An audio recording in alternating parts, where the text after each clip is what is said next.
अल्लाह ही अल्लाह किया करो, दुख न किसी को दिया करो, जो दुनिया का मालिक है नाम उसी का लिया करो। अस्सलामु अलैकुम वरहमतुल्लाहि वबरकातुहू। दोस्तों, हेडलाइन आपने पढ़ लिया। जी हाँ, बजरंगबली और भगवान राम इन तमाम से नाराज, मोदी से भी, योगी से भी, अमित शाह से भी, जेपी नड्डा से भी, तमाम भाजपाइयों से भी इतने नाराज हो गए कि जनाब कर्नाटक में मोदी जी, अमित शाह, योगी आदित्यनाथ, जेपी नड्डा और बीजेपी इतनी रुस्वा हुई, इतने जलील हुए कि अब अगर थोड़ी भी शर्म इन लोगों में बाकी रहेगी तो फिर वो ऐसी हरकत फिर नहीं करेंगे जो उन्होंने कर्नाटक में की। चलिए आइए थोड़ा सा प्राइम न्यूज में आज इसी मुद्दे पर बात कर लेते हैं कि आखिर मोदी जी ने, योगी आदित्यनाथ ने, अमित शाह ने, भाजपाइयों ने ऐसी कौन सी घटिया हरकतें की जिसकी वजह से बजरंगबली ने भी उनका साथ नहीं दिया, जिसकी वजह से भगवान राम ने भी उनका साथ नहीं दिया, और बजरंगबली भी, भगवान राम भी, सब के सब खुश हो गए राहुल गांधी से, मल्लिकार्जुन खड़गे से, कांग्रेस से, और सत्ता उनको दिला दी। आखिर ऐसी कौन सी घटिया हरकतें थी जो इन तमाम लोगों ने किया और बजरंगबली और राम भगवान भी नाराज हो गए? ये चर्चा सोशल मीडिया पर दबा कर चल रही है। आपको याद होगा, मैं अक्सर एक बात कहता रहता हूं कि देखो, कोई भी धर्म नफरतों की भाषा नहीं सिखाता, कोई भी धर्म नफरतों की बात नहीं करता, कोई भी धर्म दंगे फसाद फैलाने की बातें नहीं सिखाता, कोई भी धर्म। जी हां, अब जाहिर बात है कि बजरंगबली, राम जी के बारे में तो मैंने कुछ पढ़ा भी हूं। बड़े जबरदस्त अखलाक, बड़े अच्छे स्वभाव के मालिक और बड़े नर्म रवैये के मालिक। जी हाँ, वो क्या कहते हैं, शायद मुझे याद नहीं आ रहा, मर्यादा पुरुषोत्तम या ऐसी कुछ तो भी अल्फाज है, शायद मुझे याद नहीं आ रहा है या मुझे बोलते नहीं आ रहा है, लेकिन मैंने पढ़ा है। और मैं इससे पहले भी बार बार कह चुका हूं कि कोई भी धर्म नफरतों की और दंगे फसाद की और लड़वाने की बात नहीं करता है। और हिंदू मुसलमानों को लड़वाने की नीच हरकत अंग्रेज करते थे। जी हाँ, वो घटिया हरकत कि हिंदू और मुसलमानों को आपस में लड़ाओ और कुर्सी हासिल करो, राज करो, यह हरकत अंग्रेज करते थे। अब वही हरकत और वही घटिया और नीच हरकतें जो है कुछ पार्टियां सीख कर समझ रही थी कि हम भी अंग्रेजों की तरह हिंदू मुसलमानों को लड़ाएंगे और राज करेंगे, तो अभी ये बजरंगबली को भी पसंद नहीं आई। और बजरंगबली तो इतना खतरनाक गुस्से में आ गए कि गदा उठाकर ऐसा बीजेपी को मारा कि कर्नाटक में चारों खाने चित कर दिया और कर्नाटक से निकाल कर वायर कर दिया। क्यों बजरंगबली नाराज हो गए कि यार ये मुझे भी इस्तेमाल कर रहे हैं, ये झूठे, ये मक्कार मुझे भी इस्तेमाल कर रहे हैं, मेरे नाम का नारा लगाकर भी राजनीति कर रहे हैं। तो बजरंगबली काफी नाराज हो गए और उन्होंने कहा कि नालायकों, हमको तुम सियासत में और राजनीति में मत लाओ, झूठ मत बोलो, हमारे नाम के झूठे नारे मत लगाओ, तुम कितने मक्कार है हम जानते हैं। तो बजरंगबली नाराज हो गए और गदे से धुलाई कर दी और कर्नाटक के बाहर कर दिया और फिर कर्नाटक में चारों खाने चित कर दिया। अच्छा, राम जी तो आप जानते हैं कि राम के नाम पर तो पूरे भारत में जो आतंकवाद ये फैलाते हैं, वो तो बस ये मरेंगे ना तब जाकर इनको पता चलेगा कि क्या हश्र होता है नफरतें फैलाने का, और क्या होता है मुल्क में दंगे फसाद और मुल्क के अमन को खत्म करने का, और क्या अंजाम होता है अल्लाह के बंदों को आपस में लड़ाने का। ये मरेंगे तब पता चलेगा। तो राम जी के नाम पर तो इन्होंने बरसों से रोटियां खाई, लेकिन खुद प्रवीण तोगड़िया का बयान आया कि राम जी के नाम पर मंदिर, इतना भव्य मंदिर बेचारे बना रहे हैं, कितना जबरदस्त अंदाज में मोदी जी ने वहां पर जाकर काम का ओपनिंग किया था, उद्घाटन किया था। लेकिन खुद परवीन तोगड़िया का बयान आया कि बजरंग बली और राम मंदिर भी बीजेपी को नहीं बचा सके। हालांकि बेचारा परवीन तोगड़िया ऐसा नहीं है कि पागलपने में या दिमाग सटिया गया तो ऐसा बयान दे रहा है। परवीन तोगड़िया तो इन्हीं की उपज है, इन्हीं की पैदावार है। लेकिन वो भी कह रहे हैं, परवीन तोगड़िया भी, कि बजरंग बली और राम मंदिर भी बीजेपी को नहीं बचा सके। जी हाँ, जबकि आप देखें कि कर्नाटक में बीजेपी की सत्ता थी, तो सत्ता जब होती है तो पूरी सरकारी मिशनरी अपने हाथ में होती है, पूरी सरकारी मिशनरी, पूरे अधिकारी अपने हाथ में होते हैं। तो पूरे अधिकारी बीजेपी के हाथ में थे, पूरी सरकारी मिशनरी बीजेपी के हाथ में थी। सबका इस्तेमाल किया, धन का इस्तेमाल किया, बल का इस्तेमाल किया, ईडी सीबीआई सब इस्तेमाल किया और इतनी घटिया हरकतें की कि शायद घटिया हरकतें उनको कम नजर आ रही थी तो केरला स्टोरी भी बना दी कि चलो इसके जरिए से नफरतें फैलाई जाएगी। और मोदी जी ने तो इतनी घटिया हरकत की कि पीएम पद की भी इज्जत नहीं रखी और केरला स्टोरी जैसी घटिया झूठी फिल्म का खुद प्रचार मोदी जी कर रहे हैं।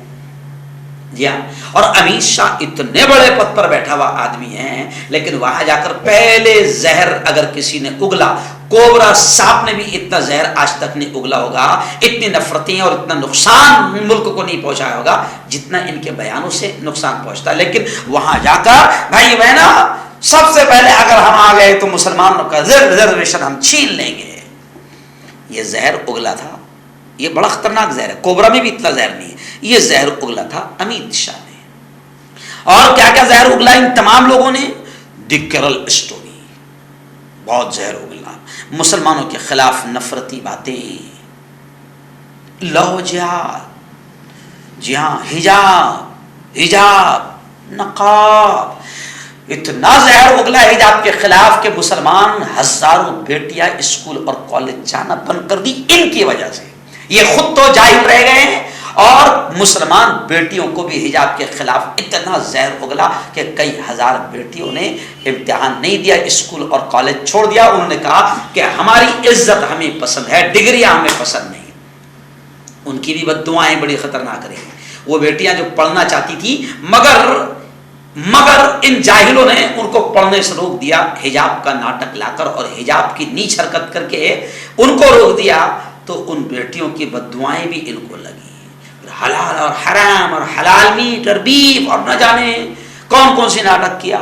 ऐसे ही इन्होंने इतनी नफरत फैलाई कि नफरत फैलाने में इन्होंने मुल्क के पहले मुजाहिदे आज़ादी में जिनका नाम आता है, जिनके नाम से अंग्रेज कांपते थे, और जो टीपू जब तक जिंदा था तब तक के अंग्रेजों की हिम्मत नहीं थी ये कहने की कि हिंदुस्तान हमारा है, उस टीपू से भी इन्होंने गद्दारी की। सिर्फ इनको नफरत फैलाना थी हिंदू मुसलमानों में। तो मुजाहिदे आज़ादी और स्वतंत्र सेनानी, इस मुल्क के लिए लड़ने वाला और शहादत देने वाला वीर और बहादुर टीपू से भी इन्होंने गद्दारी की और टीपू के खिलाफ भी खूब हवा चलाई। सिर्फ क्यों?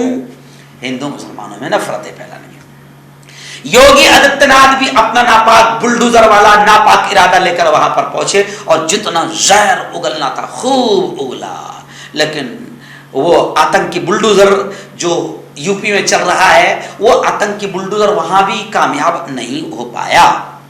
जी हाँ, और असल मुद्दों से ध्यान हटाने के लिए क्या क्या हरकतें की। और सबसे ज्यादा तो जो हिंदू मुसलमानों में नफरतें इन्होंने फैलाने की कोशिश की, उसकी वजह से बजरंग बली बड़े नाराज हो गए, राम जी भी बड़े नाराज हो गए। और वो जो मोहब्बतों की दुकान राहुल गांधी ने खोला था और वहां पर बकायदा 500 दिन गुजारे थे भारत जोड़ो यात्रा में, नफरतों के कारोबार को बंद करने के लिए, मोहब्बतों की दुकान को खोलने के लिए। तो वो जो मोहब्बतों की बातें, एकता की बातें, प्यार की बातें, नफरतों को खत्म करने की बातें, इससे बजरंग बली राहुल गांधी से बड़े खुश हो गए और कांग्रेस से बड़े खुश हो गए, राम जी बड़े खुश हो गए कि हाँ, हम यही चाहते हैं कि इंसान आपस में न लड़े। तो बजरंग बली बड़े खुश हो गए कांग्रेस से और नफरतें फैलाने वालों से बड़े नाराज हो गए। आखिर क्या हुआ कि खुद परवीन तोगड़िया को यह कहना पड़ा कि बजरंग बली और राम मंदिर भी बीजेपी को नहीं बचा पाया। चलो ठीक है, अब बस मैं इतना ही कहूंगा कि जैसे कर्नाटक की जनता ने होशियारी दिखाई और नफरतों को लात मार दिया, नफरतों के फैलाने वाले आतंकियों को लात मार दिया और नफरतों की घटिया और नीच राजनीति को चलने नहीं दिया। तो जैसे कर्नाटक के हिंदू मुस्लिम सब एक होकर उन्होंने अपने कर्नाटक को बचा लिया, अपने कर्नाटक को बचा लिया और कर्नाटक में नफरतों की फैक्ट्रियों को बंद करके मोहब्बतों की दुकानें और मोहब्बतों की फैक्ट्रियां खोलने वालों को पसंद किया। तो ऐसे ही अब भारत की बारी है। अब पूरा भारत ये जान जाना चाहिए, पूरे भारत ने इस चीज को समझ लेना चाहिए कि हमको महंगाई का मुद्दा हमारे लिए असल था, जिस पर मोदी जी बात करने को तैयार नहीं थे। बेरोजगारी का मुद्दा असल था, जिस पर अमित शाह बात करने को तैयार नहीं थे। पढ़े लिखे नौजवान डिग्रियां हाथ में लेकर फिर रहे हैं और बीजेपी उनका मजाक उड़ा रही थी, पकोड़े तलो। जी हाँ, योगी आदित्यनाथ के किसी नफरती आतंकी बुलडोजर की मुल्क को जरूरत नहीं है। तो कर्नाटक वालों ने जैसे होशियारी और अक्लमंदी दिखाई, जी हाँ, वैसे ही पूरे मुल्क की जनता ने अक्लमंदी दिखाना चाहिए और मुल्क को बचाना चाहिए, क्योंकि मुल्क नफरतों से न चल सकता है, न टिक सकता है, न बच सकता है, न तरक्की कर सकता है। और अब आप देखें कि नफरतों की सारी हदें कर्नाटक में इतनी नीच नाटक हुई कि नफरतों की सारी हदें, हिटलर भी इतना नफरतें नहीं फैला पाया था, वो सारी हदें कर्नाटक में इन लोगों ने पार कर दी थी। जी हाँ, जिससे बजरंग बली नाराज हो गए, राम जी भी नाराज हो गए और कांग्रेस की मोहब्बतों की बात थी और कांग्रेस जो असल मुद्दों पर बात कर रही थी और आम इंसान के दिल की बात कर रही थी, आम इंसान की समस्याओं और मुसीबतों को दूर करने की बात कर रही थी, तो बजरंग बली राहुल और कांग्रेस से बड़े खुश हो गए, राम जी राहुल और कांग्रेस से बड़े खुश हो गए। तो जनता को भी समझना चाहिए कि बजरंग बली क्या चाहते हैं, राम जी क्या चाहते हैं और पूरे देश को बचाने के लिए अगला कदम बड़े सोच समझकर कर्नाटक वालों की तरह उठाना चाहिए। कांटेक्ट कीजिए डॉक्टर जावेद से, जो कि गुप्त रोग विशेषज्ञ हैं। इसके अलावा जोड़ों का दर्द, बवासीर, शुगर गारंटी से बिल्कुल ख़त्म, गैस, तेज़ाब, लिकोरिया, लीवर, किडनी, गुर्दे में पथरी। अगर आप देश विदेश में उनसे दवाई हासिल करना चाहते हैं, स्क्रीन पर दिए गए नंबर पर कांटेक्ट करें। मर्दाना ताकत हासिल करें 72 घंटों के अंदर, वो भी जड़ी बूटियों द्वारा। हकीम याकूब खां से कांटेक्ट करें, जो कि 75 सालों से हिकमत कर रहे हैं। इसके अलावा जोड़ों में दर्द, गुर्दों में पथरी, शुगर, खुजली, लिकोरिया का गारंटी से इलाज किया जाता है। अभी कांटेक्ट। जोड़ों की पुरानी से पुरानी लाइलाज तकलीफ जैसे घुटनों का दर्द, पीठ और कमर का दर्द, कंधे, गर्दन और पैरों में दर्द के लिए संधि प्लस। क्यों होता है जोड़ों में दर्द? क्यों रहती है जोड़ों में जकड़न? क्यों हो जाती है जोड़ों में सूजन? क्यों बन जाती है जोड़ों में गांठ? क्यों थम सी जाती है जिंदगी?